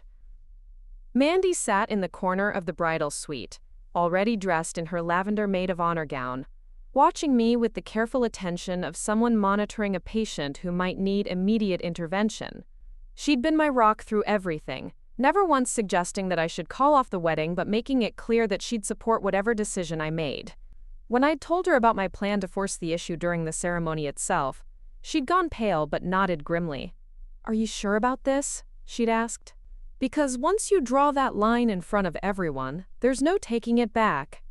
"I know," I'd replied. "But David needs to choose in public, where everyone can see what kind of man he really is. And I need to know, definitively, whether he's capable of standing up to his family when it matters."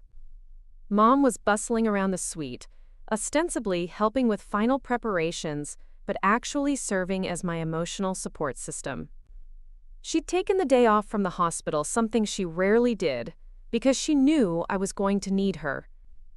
Every few minutes, she'd catch my eye in the mirror and give me a small nod of encouragement, reminding me without words that I had her full support, no matter what happened. Linda hadn't been by the bridal suite yet, which was unusual given her tendency to involve herself in every aspect of wedding preparations. Part of me wondered if David had finally had a conversation with her about boundaries. But the more realistic part suspected she was simply busy orchestrating last-minute details without bothering to consult me. At 11:30, exactly 90 minutes before the ceremony was scheduled to begin, Linda swept into the bridal suite like a general inspecting troops before battle. She was resplendent in navy blue silk, with jewelry that probably cost more than my annual salary, and she carried herself with the absolute confidence of someone who knew everything was proceeding according to her plans.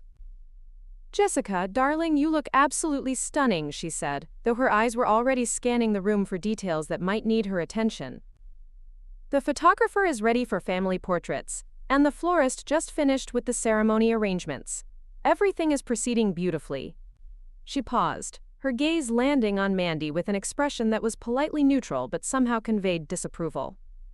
"Amanda, how lovely you look in lavender. Though I do hope you remember our conversation about appropriate behavior during formal ceremonies." The comment was delivered with Linda's trademark smile, but the message was clear.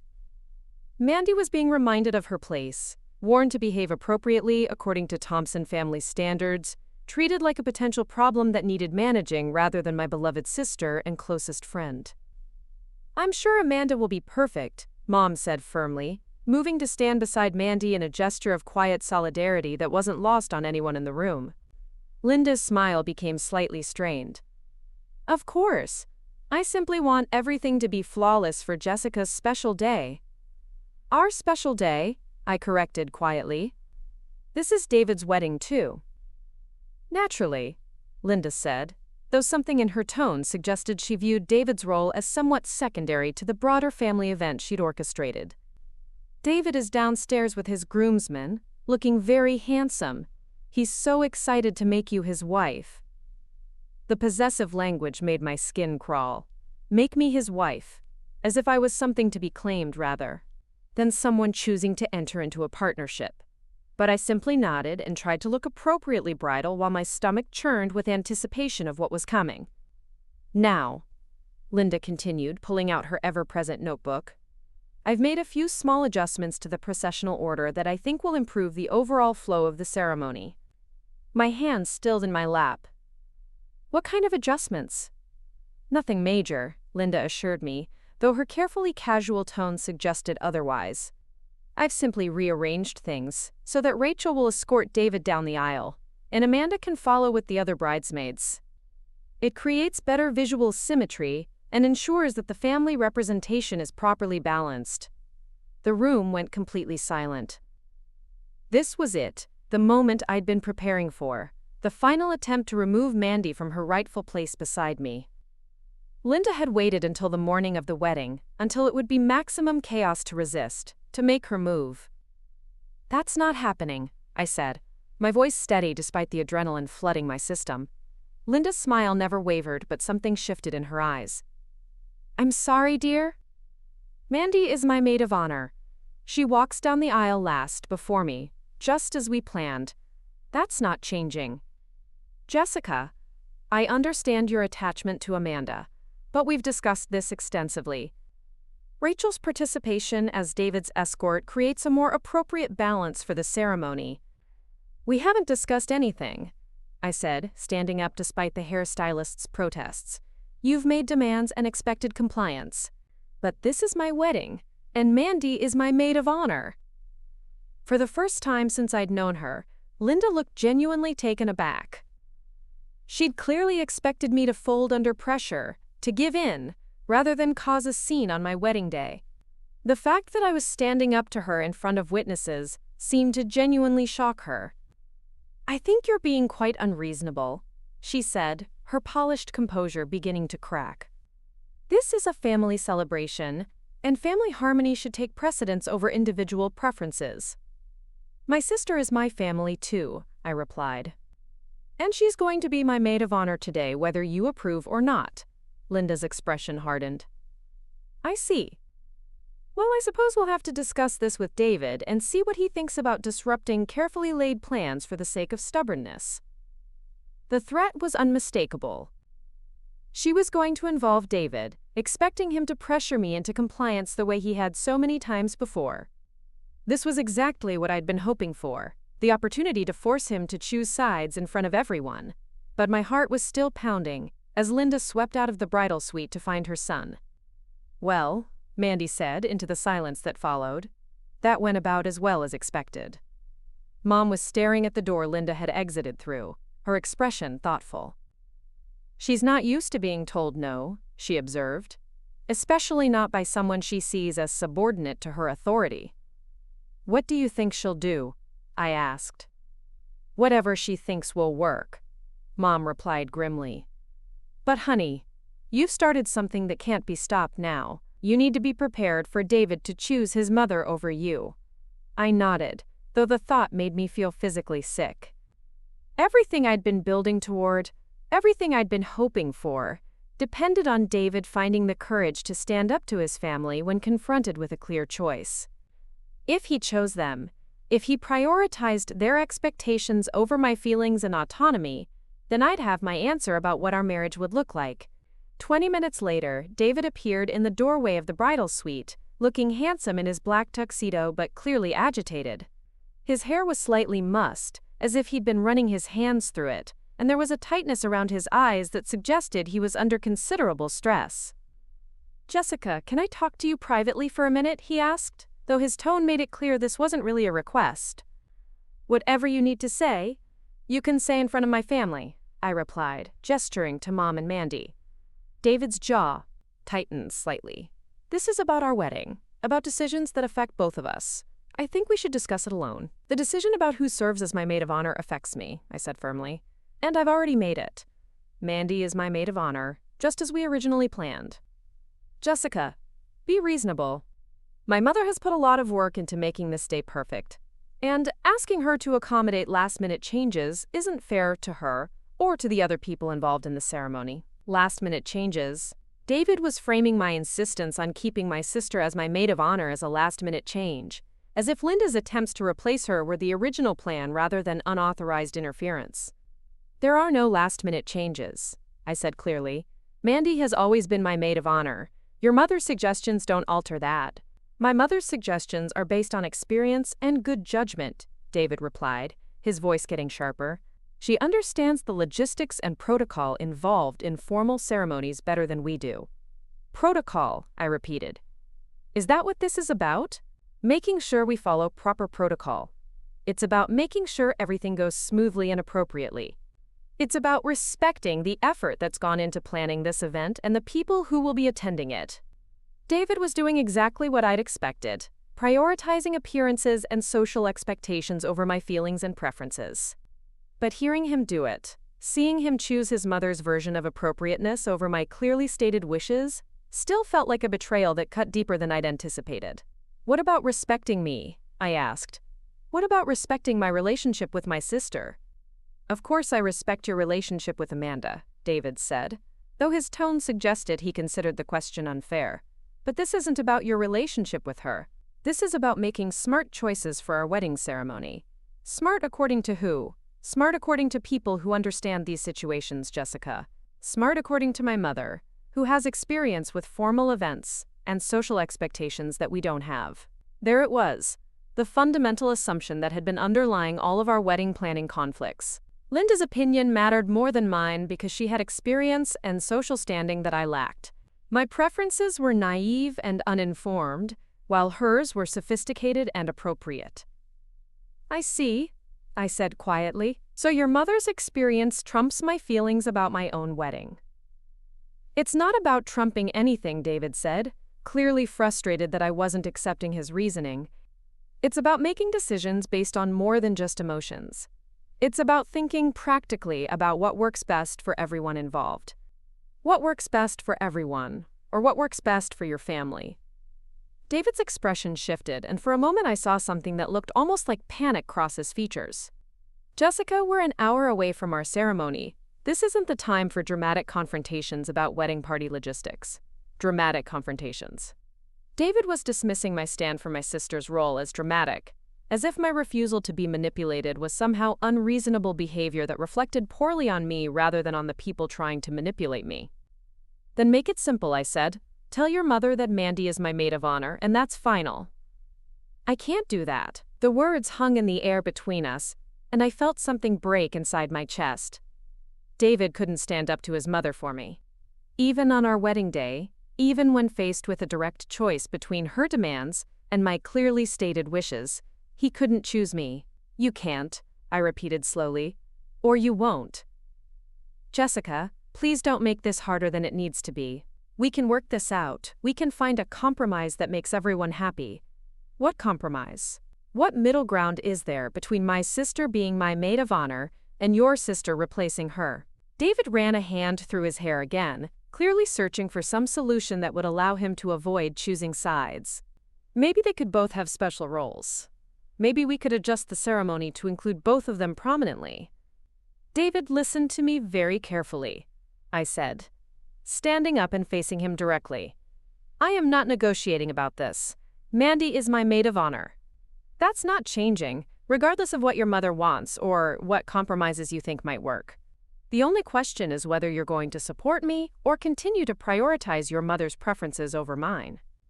"You're putting me in an impossible position," David said, his voice rising slightly. "No, I'm putting you in a very simple position.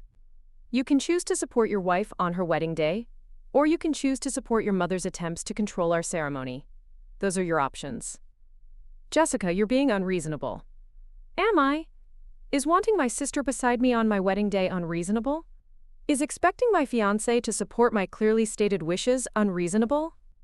It's unreasonable to wait until the morning of our wedding to start making demands that disrupt carefully laid plans." "I'm not making demands, David. I'm maintaining boundaries that should never have been challenged in the first place." We stared at each other across the bridal suite, and I could see the war playing out behind his eyes. Part of him seemed to understand that I was right, that Linda's interference had been inappropriate, and that he should be supporting me. But a larger part of him was clearly terrified of confronting his mother's displeasure, of disrupting the family dynamics he'd grown up with. "Fine," he said finally. but his tone suggested it was anything but fine. "I'll talk to my mother about keeping the original plan." "No," I said firmly. "You'll tell your mother that Mandy is my maid of honor, and that her suggestions about changing that are inappropriate and unwelcome." David's expression darkened. "I'll handle the conversation with my mother however I think is best." "Then handle it," I said. "Because if Mandy isn't standing beside me when I walk down that aisle, I won't be walking down it at all." The ultimatum was out there now, clear and unmistakable. David stared at me with an expression I'd never seen before, something that looked like genuine anger, mixed with disbelief that I would dare to threaten the wedding over what he clearly still saw as a minor issue. "You wouldn't," he said. "Try me." David stood there for another long moment, clearly calculating whether I was serious or whether this was a bluff he could call. When he finally turned and left the bridal suite without another word, I knew that whatever conversation he was about to have with his mother would determine the future of our relationship. The 45 minutes that followed were the longest of my life. I tried to focus on final preparations, on makeup touch-ups, and last-minute adjustments to my dress, but my mind was completely consumed with what was happening between David and Linda somewhere else in the country club. Mandy sat quietly beside me, occasionally squeezing my hand, while Mom maintained a steady stream of calm, practical conversation that helped keep me grounded. When David finally returned, his expression was carefully neutral, but there was something in his posture that suggested the conversation with his mother hadn't gone well. He was accompanied by Rachel, who looked elegant in her blue bridesmaid dress, but also somewhat uncomfortable, as if she'd been reluctantly drawn into a family conflict she'd preferred to avoid. "We've worked out a solution," David announced, though his tone suggested he wasn't entirely happy with whatever had been decided. "Which is?" I asked. "Rachel will escort me down the aisle as planned, but Amanda will retain her position as your maid of honor. My mother agrees that maintaining family harmony is more important than protocol adjustments." The phrasing was careful, designed to make it sound like a reasonable compromise rather than Linda backing down from an inappropriate demand. But the important thing was that Mandy would be my maid of honor, that I'd stood my ground and won this particular battle. "Thank you," I said, though I was watching David's face carefully for any sign of how he really felt about the outcome. "However," David continued, and my stomach clenched at the qualifier, "I hope you understand that my mother has put considerable effort into making this day special for both of us, and public confrontations about wedding logistics aren't fair to her or to our families." Even in conceding the immediate point, David was making it clear that he viewed my stand as unfair to Linda, as some kind of unreasonable behavior that had forced him to have difficult conversations with his mother. I was being blamed for the conflict, not praised for standing up for my sister, or thanked for maintaining appropriate boundaries.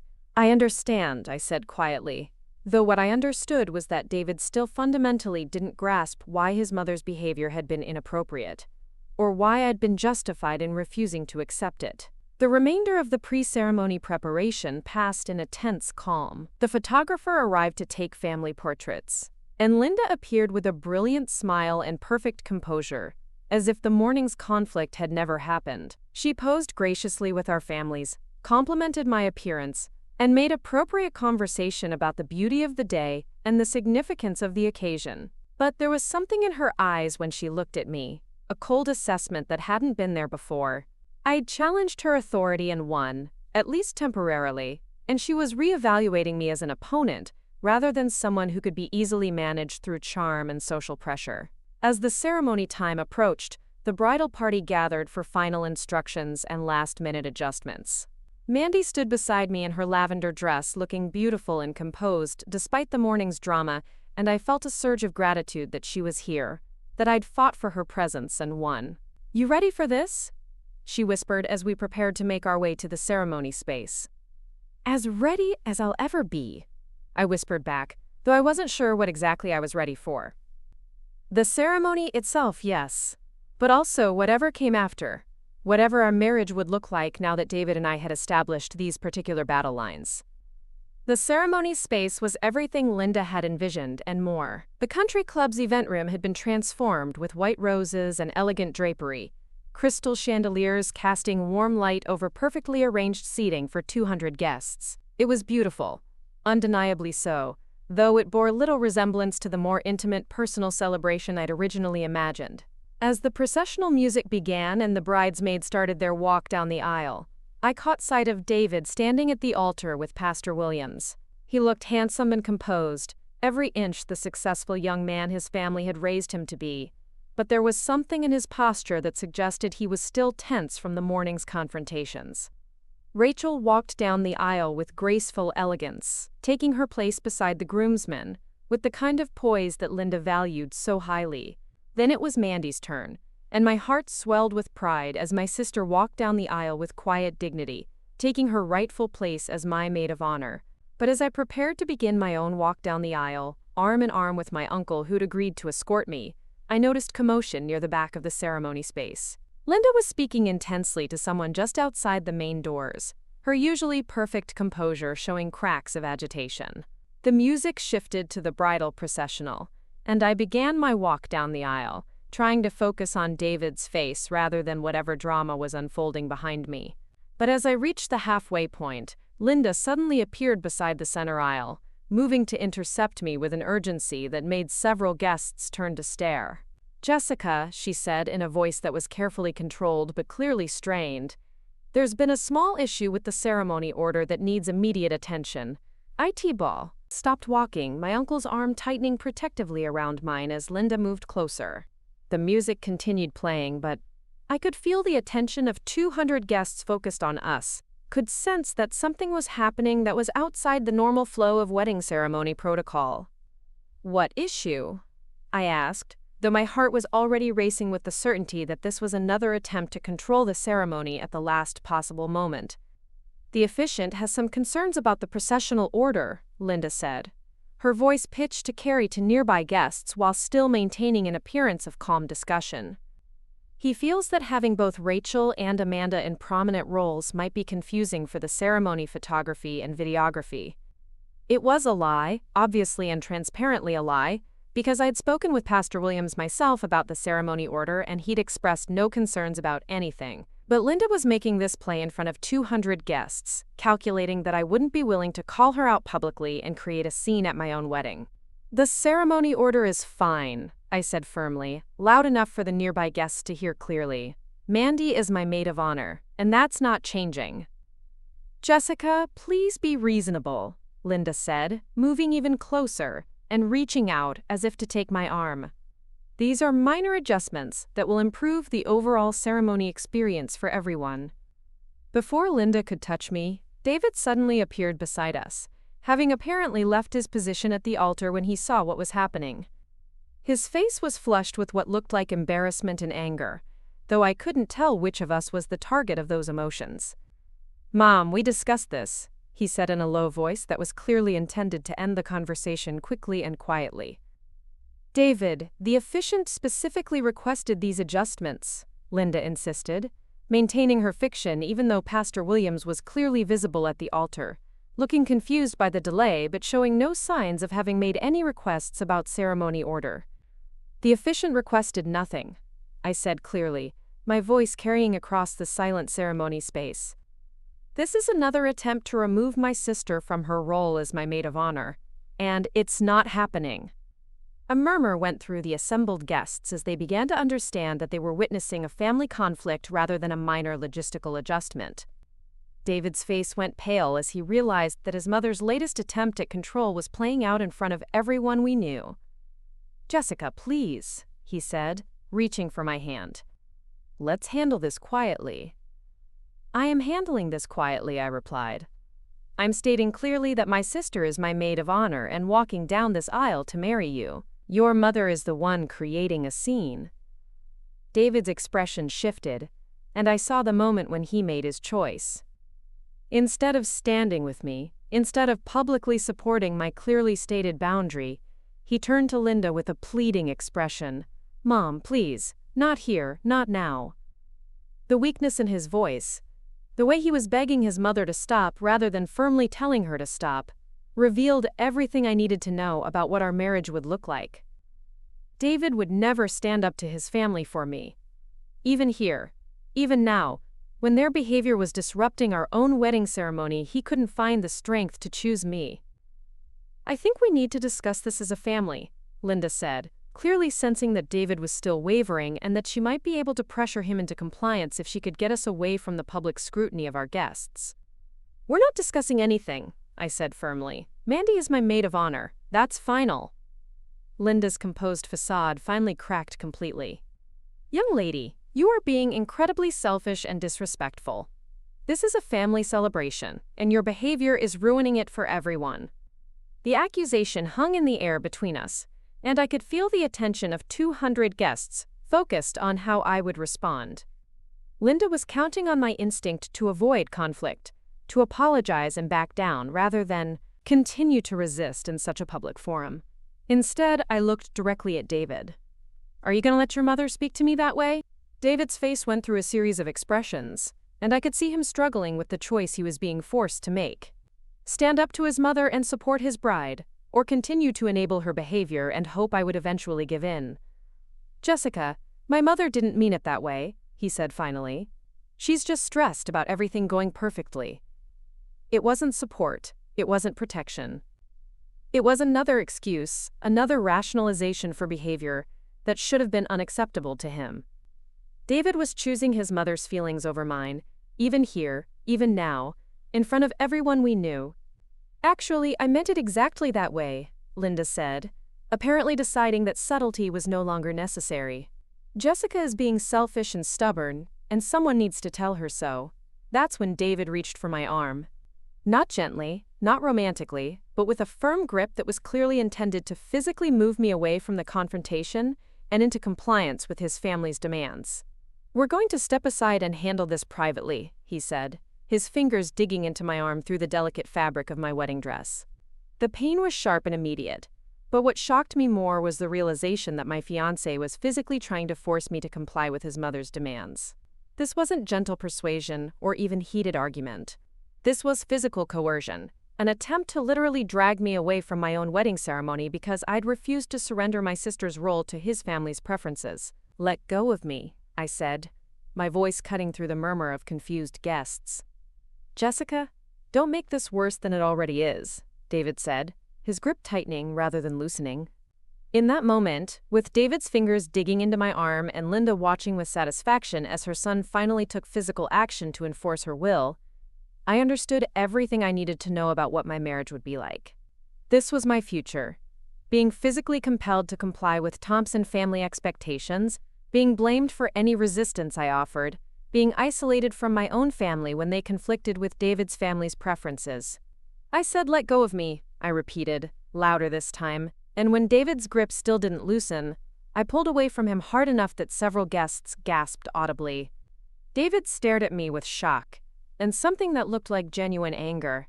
"Jessica, you're making a scene." "I'm making a scene?" I looked around at the 200 guests who were watching this confrontation play out, at Pastor Williams standing uncomfortably at the altar, at my mother and sister looking horrified by what they were witnessing. "Your mother just tried to publicly override my choice of maid of honor, and you physically grabbed me when I refused to comply. Who exactly is making a scene here?" The question hung in the air, and I could see David realizing that our conflict was no longer private family drama. Everyone could see what was happening. Everyone could witness his choice to physically coerce me rather than support me, and everyone would remember this moment when they thought about our marriage in the future. "You're right," I said into the silence that followed. "Someone is making a scene. But it's not me." I turned to face our assembled guests, my voice carrying clearly across the ceremony space. "I'm sorry everyone came here expecting to see a wedding. But I can't marry someone who thinks it's acceptable to physically force me to comply with his family's demands." The gasp that went through the crowd was audible, but I felt nothing but relief as I spoke the words I should have said weeks ago. This wasn't the wedding I'd planned or the future I'd imagined, but it was the truth I'd been avoiding. I looked at David one more time, at the man I'd thought I loved, and saw nothing but confusion and anger in his expression. No recognition that his behavior had been inappropriate, no understanding of why I was refusing to accept it, no acknowledgement that he'd chosen his family's preferences over my basic autonomy. "Goodbye, David," I said quietly, then turned and walked back down the aisle I'd just traveled, my wedding dress trailing behind me as I left my own ceremony. The last thing I heard before the doors closed behind me was Linda's voice, high and strained, calling after me that I was making the biggest mistake of my life. Maybe I was. But as I stood in the country club parking lot, still in my wedding dress, with Mandy and Mom rushing out to stand beside me, I knew it wasn't the mistake Linda thought it was. The mistake would have been walking back down that aisle and promising to love, honor, and obey a man who thought my compliance was more important than my consent. 6 months later, I stood in the floor-to-ceiling windows of my new downtown office, watching the morning bustle of Riverside's business district while steam rose from my coffee cup. The view was spectacular, overlooking the mountains that surrounded our valley, but more importantly, it was mine. Every piece of furniture, every carefully chosen artwork, every detail of the space reflected my own taste rather than someone else's expectations. Mitchell Properties had grown beyond my most optimistic projections since Christmas. Word of my strategic acquisition of Riverside Commons had spread through Colorado's commercial real estate community, generating inquiries from investors who wanted to partner on similar projects. 3 new properties were under contract, and my portfolio now included assets in 4 states. Rachel Park, my assistant, knocked softly on the office door before entering with the morning briefings. She'd started working for me in January, a recent MBA graduate with sharp analytical skills and the kind of professional demeanor I valued. Tom Bradley called with the quarterly mall performance report, Rachel said, setting a folder on my desk. Revenue is up 18% since the staffing changes, and customer satisfaction scores have improved significantly. The news wasn't surprising, but it was gratifying. Professional management and consistent policy enforcement had created exactly the kind of workplace culture that translated into better business outcomes. What about the former Chen family employees? I asked, though I already knew the answer. Rachel's expression remained diplomatically neutral. Linda Chen filed for unemployment benefits, but the claim was denied due to documented policy violations. Jessica Chen Rodriguez was terminated from Williams-Sonoma for cause and has been working part-time at a craft store in Denver. Marcus Rodriguez is facing criminal charges for theft and has been unable to find security work elsewhere. Tyler Chen remained employed at GameStop with no performance issues and had been promoted to assistant manager last month. His success proved that professional accountability didn't have to be punitive when people met reasonable standards. My phone buzzed with a text from Nicole Kim, my lawyer friend. Coffee this afternoon? I have updates on the divorce proceedings. The divorce had been surprisingly straightforward. Colorado's no-fault divorce laws, and the prenuptial agreement David had insisted on, had simplified asset division. He'd wanted to protect his family's money from me, never realizing I'd eventually have more assets than he'd ever inherit. Later that day, my phone rang with David's name on the caller ID. I'd been expecting this call for weeks. "Hello, David," I said, keeping my voice professionally neutral. "Sarah." His voice sounded tired, older somehow. "I was hoping we could talk about us. About what happened at Christmas. About the fact that I apparently spent 3 years married to someone I never really knew." "What did you want to discuss?" I asked, genuinely curious. "I keep thinking about all the times you tried to tell me about your work, and I just assumed you were talking about hobbies," David said. "I keep remembering conversations where you mentioned business trips or property meetings, and I completely dismissed them. I remember feeling like I was invisible in my own marriage," I replied. "You weren't invisible," David protested. "I just thought I knew who you were." "I was never being supported, David. I was paying half our household expenses from my business income. The mortgage on our house came from Mitchell Properties revenue." The silence stretched long enough that I wondered if he'd hung up. "How did I not know that?" he finally asked. "Because you never asked questions about things that didn't interest you," I said simply. David had been so confident in his assumptions about my life that he'd never bothered to examine evidence that contradicted them. "Does it mean enough that we could try again?" David asked, his voice carrying desperate hope. "I could be different. I could pay attention and support your work." "David, do you remember what you said the night after Christmas? You asked me if I was really going to throw away our marriage over one bad evening." "I understand now that it wasn't one bad evening," David said quietly. It was a pattern of disrespect that I enabled. But more than that, it was a fundamental incompatibility between who I actually am and who you needed me to be, I explained. David had needed a wife who would be content to exist in his family's shadow, who would absorb their criticism gracefully and never challenge their assumptions. David, I appreciate your apology, I said gently, but I've learned that I don't need to be married to someone who has to work at respecting me. I deserve someone who sees my worth naturally. The call ended quietly, without argument. Some damage couldn't be repaired through good intentions and promises. That afternoon, I met Nicole at our favorite coffee shop. She was waiting with a folder of legal documents and good news. The divorce is final, Nicole announced. As of this morning, you are officially Sarah Mitchell again, with full ownership of all assets acquired through Mitchell Properties. The relief was profound and immediate. 3 years of legal entanglement was finished. What are your plans now? Nicole asked. More of the same, but bigger, I replied. There are opportunities I couldn't pursue while managing family dynamics. Now I can focus entirely on business growth. 6 months after that meeting, I stood in my expanded conference room, leading a presentation for potential investors. The room was full of successful business professionals who treated my expertise with the respect it deserved.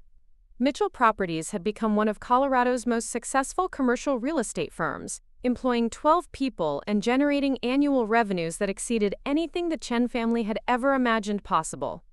The Chen family had faded into background noise, occasionally mentioned as cautionary examples of workplace misconduct. Linda found part-time work at a discount retailer, Jessica managed a small boutique, and Marcus had pleaded guilty to theft charges. David had moved to Denver for a fresh start, taking a position with an employment law firm. The irony wasn't lost on anyone who knew our history.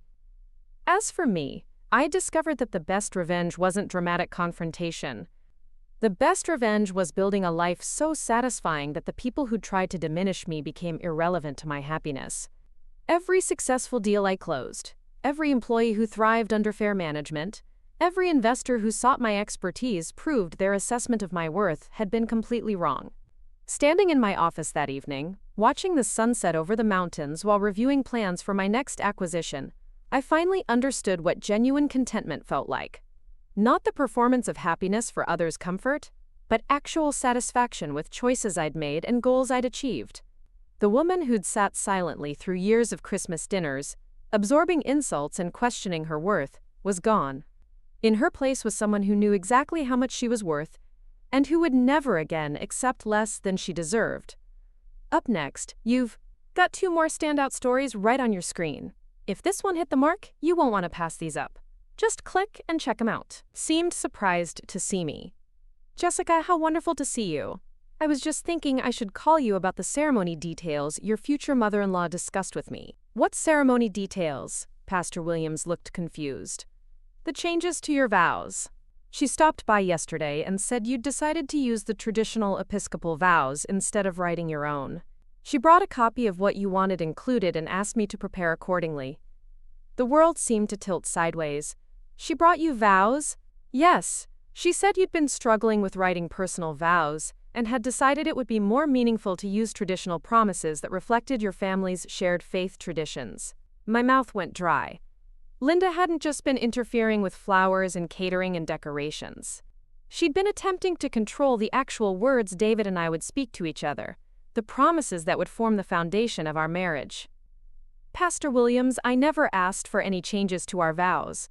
David and I are planning to speak our own words to each other. The elderly minister's face fell. Oh my. I was afraid something like this might happen. Your mother-in-law was quite insistent, but something about the situation felt off to me. The vows she brought seemed very formal, very traditional, but not particularly personal to either of you.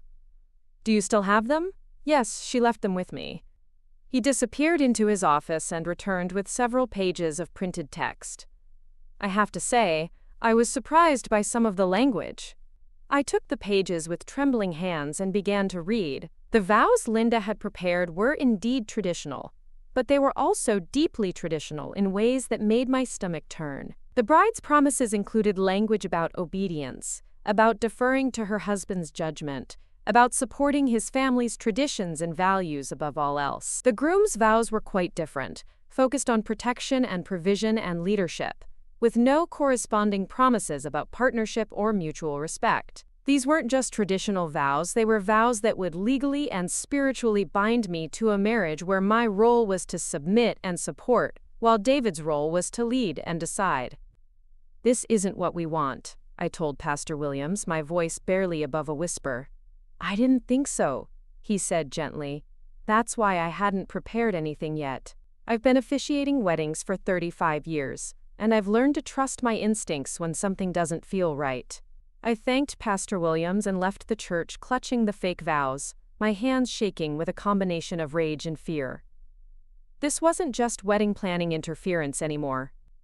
This was an attempt to fundamentally alter the nature of my marriage, to trap me into promises I'd never agreed to make, to use my own wedding ceremony to establish a power dynamic that would define the rest of my life. The drive home passed in a blur. I kept thinking about the scope of Linda's deception, about how carefully she'd orchestrated these attempts to override my choices while keeping me unaware of what was happening. But even more disturbing was the growing certainty that she couldn't have done all of this without David's knowledge or cooperation. The vendors had mentioned speaking to your mother-in-law, but also references to authorization that would need to come from David. The menu changes required financial approval that would have shown up on credit card statements David would have seen. The vow situation was so serious, so potentially life-altering, that it was impossible to believe Linda would have attempted it without discussing it with her son first, which meant David knew. David knew about the florist calls and the menu changes and the ceremony manipulation, and he'd chosen not to tell me. He'd been complicit in his mother's deception, allowing her to work behind the scenes to reshape our wedding while he continued to have gentle, reasonable conversations with me about compromise and family harmony. I was still sitting in my car in the driveway of our house on Maple Street, staring at